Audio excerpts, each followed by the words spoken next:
What up? What up? What up? Can I give myself a little bit round of applause? You're exclusive. I love them all. It's so hard to picture. So it's like trying to pick a child, a favorite child. I also believe that everybody is special. And that's the thing, discovering what makes you special and different from everybody else. So, Whoa, that's $8 to $10 million a month. it was more than that. It was a lot of money. And, we had a lot of perks. And I had over 300 gas stations that I operated.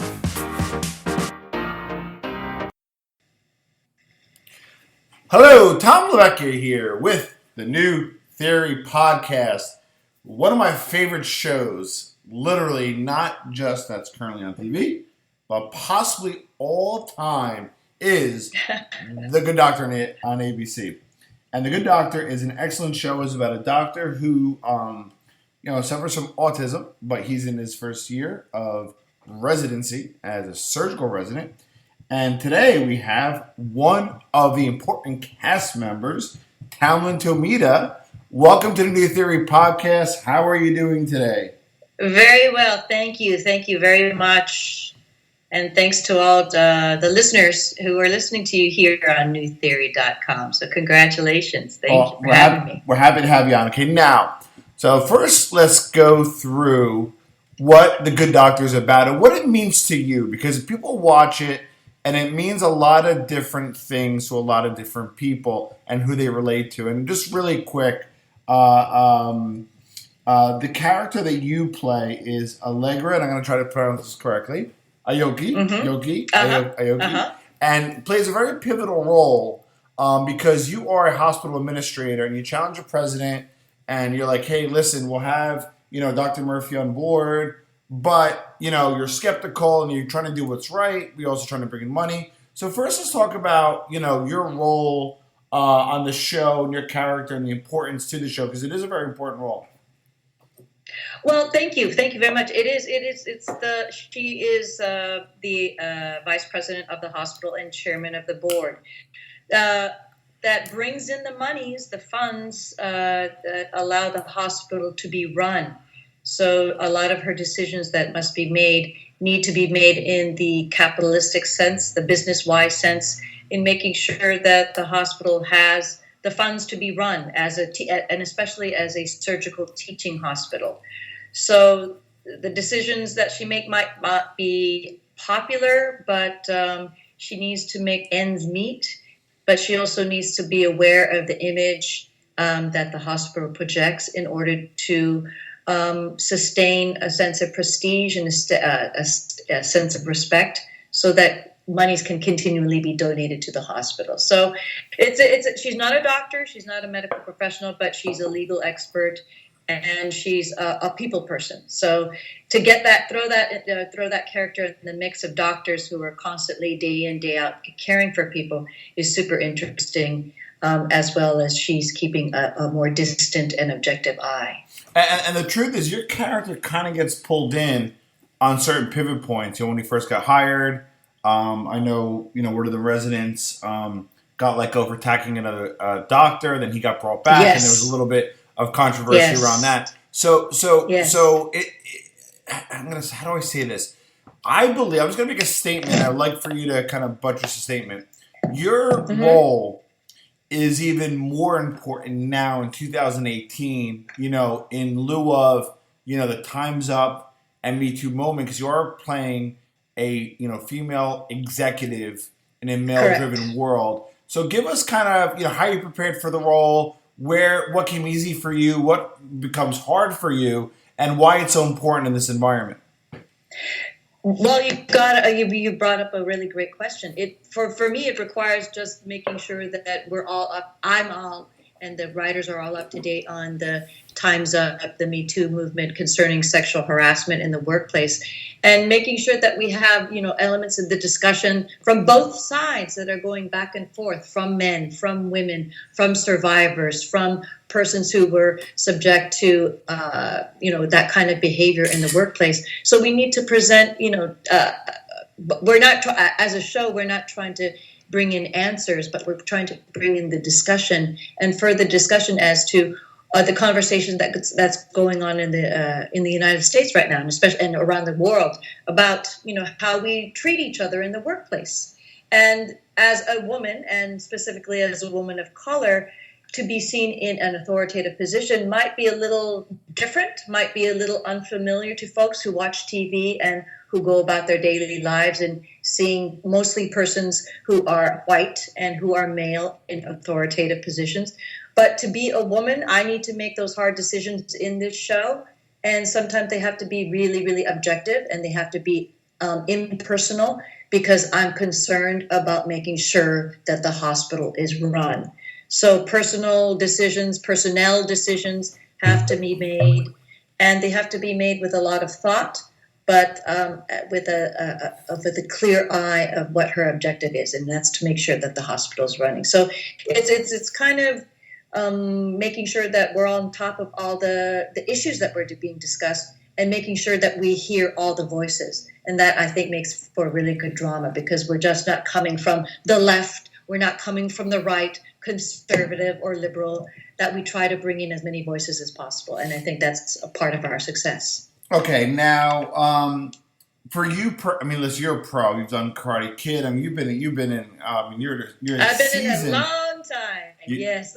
You are a seasoned actress, which I love. So, but what part of this role that you had to do, you had to prepare for, just like any other role. But what part of the role was a little hard for you, or was it a bit seamless because you're experienced? I think with every role, it requires a lot of work and a lot of insight as to what kind of her personality is, where she comes from. It's all interesting work to me, but I'm not sure if it's going to be interesting enough to your viewers. It's how she carries herself, what kind of shoes does she wear, how does she walk. It's all the physicality that's mostly interesting, I think, because people can learn to imitate that. But in terms of emotionality, she's a very calm, collected, cool kind of person. She doesn't speak very often, but when she does speak, she speaks with a great amount of authority and presence. And so I was well aware of that. I'm not that kind of person, though. I tend to run off the mouth and tend to be, make mistakes. So that was a real big obstacle for me to try to slow it's not really exactly slowing myself down, but it's recalibrating and adjusting to how Allegra Aoki would perform or would react in a certain situation, listening to certain details about a particular issue that she's involved with. She's very, very thoughtful, and she's very precise in how she responds. So that's a basic kind of preparation that I had to make for her, and as to how she deals and how she feels with each of the characters that she interacts with. So her ongoing relationship with Dr. Glassman, played by Richard Schiff, is probably the oldest relationship that she has. So she's probably gone out to dinner with him on a business setting, has had to, deal with him in the hospital concerning budget issues. Those kinds of histories I've had to really create in my own mind, even though I don't really necessarily think about them every day. But I have to remind myself every time I deal with working with my fellow actors as to what kind of histories that we have as the characters that we're playing. So that's basically about it. There's a lot of joshing around. There's a lot of goofing around as to, Allegra would have been, Allegra was probably an old girlfriend of, this and this such and such a doctor. And, it's all about joking around. But in terms of doing the work, it really is about how I want to make that other person feel. How do I want to make Dr. Sean Murphy feel? How do I want to make Dr. Neil Melendez feel? How do I want to make, Dr. Antonia Brown feel in every situation that we're presented in each scene? So it's a lot of detailed work, and it's a lot of fun. It sounds kind of boring, but that's what I am, thrilled and lucky enough to be able to be doing. Okay, so this is an important show that is breaking a lot of barriers, and there's a lot of lessons to be learned. And again, if you haven't seen The Good Doctor, it's on ABC. I gotta say, network television is coming around. I mean, there's This Is Us. I'm sorry, but I gotta mention NBC show. This Is Us on NBC. Yeah, and, sure. Which I'm a huge fan of. And then A Good Doctor is up there. on ABC. So the networks get it. They have to create some great content. Hence, a good doctor. So it is about again, an autistic doctor who is in his first year, and there's a lot of learnings from the show. What did you learn from the show that you took away personally that you really maybe made you think about things through a little bit more, or maybe highlight something to you, in terms of the character in the show? So what are some of your learnings from the show? Well, but coming into the show, I tried to read as much as possible as I could about autism syndrome and beyond the autism spectrum. Autism spectrum, as well as savant syndrome, and how those two abilities can also can coexist in individuals. So I had no idea that a person could be autistic and be savant, even though, yes, we watched Rain Man, and we watched this wonderful story portrayed by Dustin Hoffman, but yes. I didn't know exactly what those terms were. I didn't know if he was savant. I didn't know if he was autistic. This is back in the 90s, right? Yeah. I didn't know if he was just mentally retarded, which is an outdated and archaic term. Yep. I had no idea. Yeah. And it was a wonderful story. But as we grew into the late 90s and the early 2000s, and hearing about this condition called autism, we got to know more about individuals who have this, who are on the spectrum. The wonderful show called I can't remember which cable network, but it was portrayed by Claire Danes. It was the story of Temple Grandin, yes, an autistic savant who really revolutionized the beef and cattle industry. And so, these stories are super important because they were predecessors to what we see in the portrayal by the brilliant Freddie Highmore as Dr. Sean Murphy. And I think as a society that we're starting to look around us and saying, autism isn't as scary, isn't as weird, isn't as evil, isn't as different as we think because we find ourselves surrounded by people who happen to be on the spectrum. And it's not something to be scared of or frightened of or fearful of, and that we have to learn and relearn how to treat each individual with respect. And we just have to learn how to communicate a little bit better. And we just don't go into automatic mode and just treat everybody as everybody's the same, because we're all individuals. And to really be exposed to a person like Dr. Sean Murphy, who's autistic as well as savant, is two sets of differences, and that we get to challenge ourselves and we get to learn about how human he is, how individual, what his gift set is, what his skills are, and that they need to be respected and recognized. And that happens to be with every individual that we encounter on the show. And it's been a challenging role. It's been a challenging show to make sure that we're representing what it means to be a person, to be one person on the spectrum, but it doesn't mean that we all represent, that Dr. Sean Murphy represents everyone on the autism spectrum, that we really individually have to treat each individual as special and as individual as possible. And that's actually that's a well thought, great answer. Thank you. I always tend to run off, but there are important issues, and I think that's what's so great about this show is that we touch upon important, delicate issues, and that we all make mistakes, which is perfectly fine. Don't be afraid to make mistakes, but learn that to say I'm sorry, and let's move on together. Now, the show, as I understand, is a breakout success, and give us what you're allowed to share. Second season, is it in the works? What are some of the character development that you could speak to? Give us what you can speak to. Show us a little leg if you can. Well, I know that we're back on air on February 26th, so this coming Monday. And then we have 2 more episodes after that. So we have 3 episodes to complete season 1. Season 2, I understand, is in the first beginnings of being formed, because we haven't had official word from ABC whether or not we're getting picked up. So I can't speak to that. Yeah. But with these next 3 episodes that you'll see, they're laying down a lot of good pipe, and nice. that if and when we get the go on to season 2, it causes a lot. There's going to be a lot more questions and issues that we're going to be dealing with. And I can't say. I think we get to know a little bit about more people. I can say you get to know a little bit more about Allegra next week. Nice. Yeah, because I pop in and pop out, but I think you get to see her actually operate.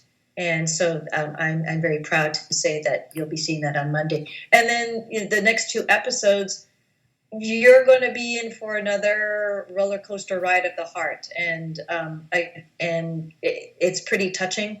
And I don't want to give out any spoilers, but I hope it keeps people's attention. And I hope it creates a lot of conversation as well as how we're trying to take care of each other. Love it. And also, like, as millennials, I'm a Gen Xer, but we geared mostly towards millennials. And they usually stream. Millennials usually stream so they can catch up to this point and to get to where they need to go. Before we wrap up, I just want to kind of get you as a person, because although you're playing an important character, you are an important actress. And as I understand, so you are a Japanese American. So were you born in Japan, or were you born here in the U.S.? Well, technically, I am a Okinawan Japanese Filipina American because I come from 3 distinct cultures. Oh, wow. And I was born on a U.S. Army base in Okinawa, Japan. So I was born on U.S. soil. Oh, wow. So my father is a second-generation Japanese American, and he met and married my mother there, had me, and brought me over. So I am everything. That's amazing. And again, we're obviously focused on your character, that kind of stuff. But you as an actress, what are your, if it's okay, because we like to, we're like kind of a no bullshit podcast where we like to ask real questions. And you seem like a person who's fairly open. So what are your thoughts on, the Time's Up, Me Too? I don't want to just glom them together, but as a female actress, as an accomplished actress, was, from your perspective and personal experience, was this like, oh shit, finally, things are going to be great? Or were you kind of, were you able to navigate in that environment and personally wasn't adversely affected? So what are your thoughts on the whole movement, if you will? Well, it's a multi-tiered answer. Absolutely. Yeah. I'm just so thrilled that it's finally taking place. Yeah. I'm so glad that it's being spearheaded by younger actresses who are very savvy on social media, because I think it's a discussion that, it doesn't, we're in show business and everybody watches movies and TV, and we tend to think that's the most important business, but we have to remember it takes place in hospitals, it takes place in schools, it takes place in all areas of business. So it affects women across the board in every type of business or every occupation they happen to find themselves involved in. And I think being in show business, it just offers a more visible, a more vocal set of people. But we have to remember that don't focus in on just what's happening in show business. Look around you and see how you can take care of your females, how you could take care of the employees who are of the female gender, as well as take care of people who are of the male gender and transgender, because sexual harassment is not only limited to the female gender. So we have to take care, and we have to be able to listen and rectify past behaviors and say, I'm sorry, apologize,